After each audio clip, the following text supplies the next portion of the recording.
안녕하세요. 뉴스반장입니다. 대통령과 영부인이 정치 브로커와 소통한 녹음과 문자가 공개된 것은 그 자체로 국민들께 대단히 죄송스러운 일입니다.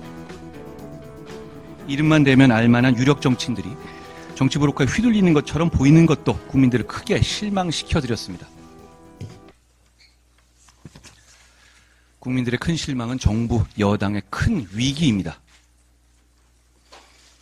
이런 위기를 극복하려면 솔직하고 과감해져야 합니다. 분명히 말씀드리지만 제가 이끄는 지금의 국민의힘은 그런 정치 브로커에 끌려다닐 생각 없고 그럴 이유도 전혀 없습니다. 지금의 우리 당은 지금 문제되는 김영선 전 의원 공천 단칼에 잘라낸 정당입니다. 국민의힘은 정치 브로커 관련 사안에 대한 엄정하고 신속한 수사를 당 차원에서 당당하고 강력하게 촉구합니다.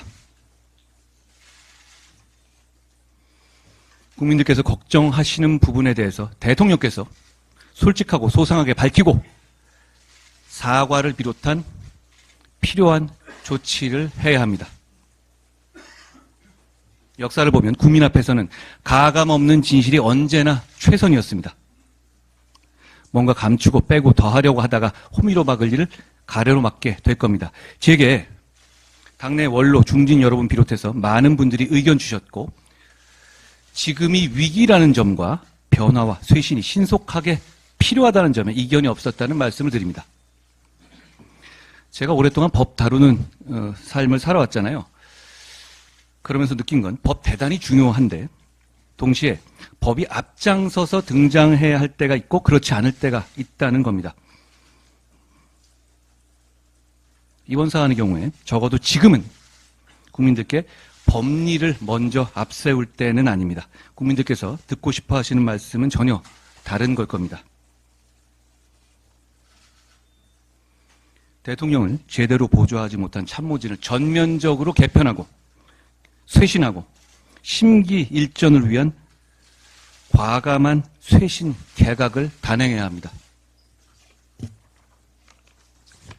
김건희 여사는 즉시 대외 활동을 중단해야 합니다. 이런 일이 재발하지 않게 예방하기 위해서 특별감찰관을 임명하는 절차를 즉시 진행해야 하는 것은 이제 너무 당연합니다. 지금 이 상황에서 법에 당연히 하게 되어 있는 특별감찰관 정도를 임명하는데 머뭇거리는 모습 보이면 보수는 공멸할 겁니다. 해야 할 것을 더 늦지 않게 해야 저 속보이는 퇴행 세력에 의한 대한민국의 헌정 중단을 막을 수 있습니다. 나아가 국정기조의 전환이 반드시 더 늦지 않게 필요합니다. 민심이 매섭게 돌아서고 있습니다. 독단적인 국정 운영에 대한 국민의 반감이 커졌다는 점을 아프지만 인정하지 않을 수 없습니다.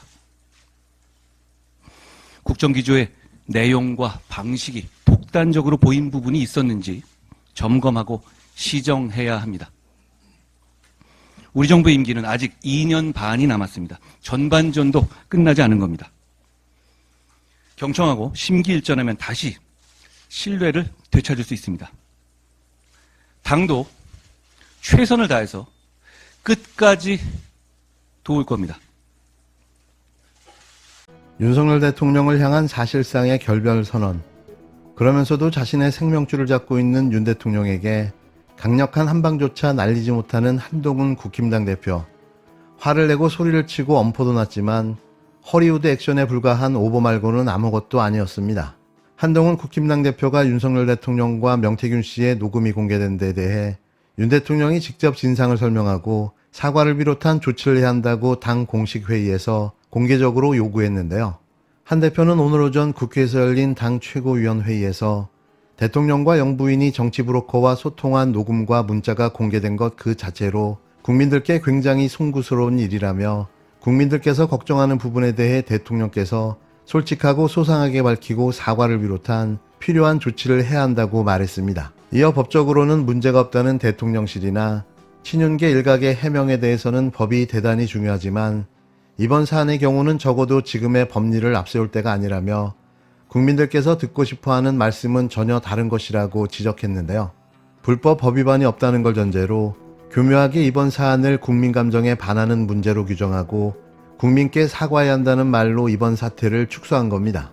이게 어떻게 불법 위법적인 일이 아니라고 말할 수 있는 걸까요? 공청 개입, 국정 개입, 국정농단이 불법 행위가 아닙니까? 이러니 매번 욕을 처먹는 거죠. 이 말이 나온 순간 또 쇼하는구나라는 생각을 지울 길이 없었는데요. 나머지 이야기는 그냥 미사구어일 뿐이었습니다.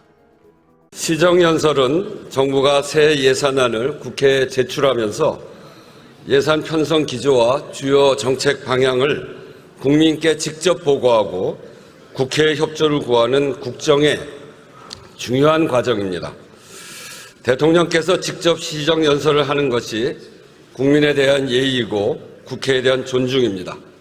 국민의 인식이 그렇습니다. 불가피한 사유 없이 대통령 시정연설을 마다하는 것은 온당치 않습니다. 국민들께서도 크게 실망하셨을 것입니다. 민생 위기가 국민의 삶을 심각하게 위협하고 있습니다. 의료 대란, 세수 펑크, 남북 대결과 북러 군사 밀착 등 국민의 고통과 불안을 가중시키는 문제가 한둘이 아닙니다. 총체적 국정 난맥의 심화라고밖에 할 수 없는 비상한 상황입니다. 국민께 설명해야 합니다. 이 난국을 어떻게 타개해 국민이 편안해질 수 있는지 소상히 밝혀야 합니다. 국민은 대통령의 생각을 직접 들을 권리가 있고 대통령은 국민께 보고할 책무가 있습니다. 대통령의 시정연설 거부는 국민에 대한 권리 침해입니다. 국민의 대표기관인 국회의 수장으로서 강력한 유감의 뜻을 표합니다. 대통령께서는 국회 개원식에도 불참했습니다. 민주화 이후 단 한 번도 없었던 일입니다. 불참의 이유도 국민적 동의를 얻었다고 보기 어렵습니다. 이렇게 계속 국회를 경원시해서는 안 됩니다. 국회의 협력을 구하지 않으면 국민이 위임한 국정 운영의 책임을 할 수 없는 현실을 무겁게 직시하시기 바랍니다. 국민이 하늘입니다. 오늘 대독 시정연설이 끝난다고 해도 대통령께서 직접 연설했어야 하는 이유가 사라지는 것은 아닙니다. 국민의 목소리를 외면해서는 안 됩니다. 국정 기조를 전환하라는 국민의 요구 앞에 겸손해야 합니다. 이것은 잠깐 계시죠. 잠깐 계시죠. 네, 잠깐 계시죠.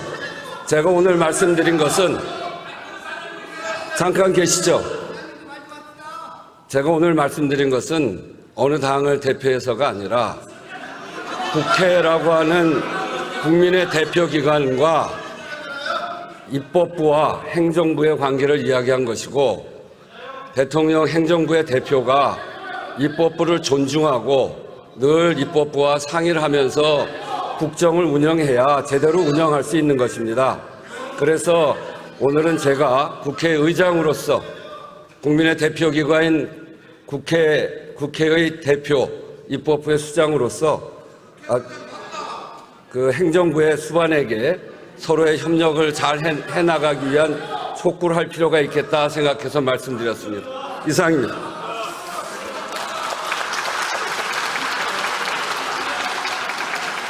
예상했던 대로 2025년도 국회 예산안 시정연설은 대한민국 바지 물덕수 총리가 대독했습니다. 탄핵 위기에 빠진 윤석열 대통령은 어디론가 튀어버렸고 그 자리를 물 총리가 나와 29분여간을 자화자찬으로 때웠는데요. 대체 뭘 믿고 이러는 건지 알 수가 없습니다.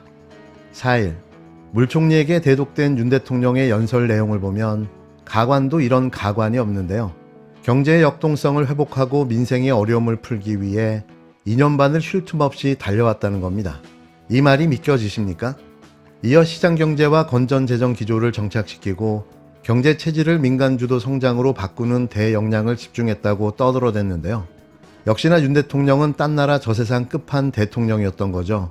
어떻게 이런 정무 감각과 현실 인식 수준을 가지고 국정을 운영할 수 있는지 이해도 납득도 되지 않는데요. 그냥 허수아비 대통령이라는 걸 새삼 다시 느끼게 됩니다. 역시 이 나라의 대통령은 김건희 씨였을까요? 차라리 김건희 씨가 나와 시정연설을 했어도 아무런 문제가 없어 보입니다.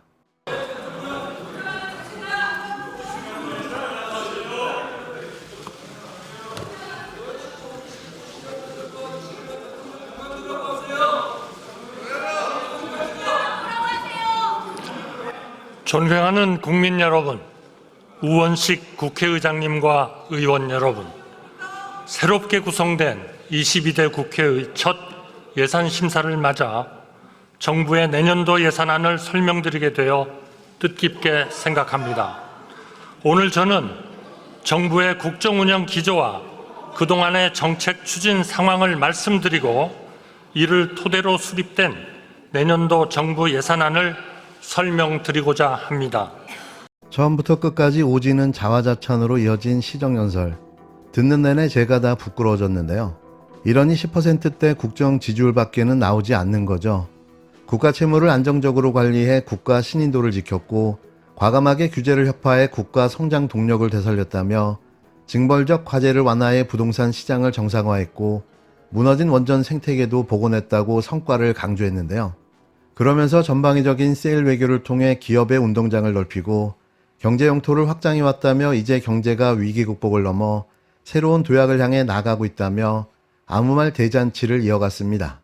가장 최고의 압권은 올해 수출이 사상 최고치를 경신할 것으로 전망하며 경상수지 흑자도 700억 달러 초과 달성이 예상된다고 밝혔는데요. 외국인이 직접 투자를 2022년 최초로 300억 달러를 돌파했고 작년 2023년도는 327억 달러를 기록해 2년 연속 최대 투자 유치 기록이라며 올해도 역대 최고 규모가 기대된다고 주장했습니다.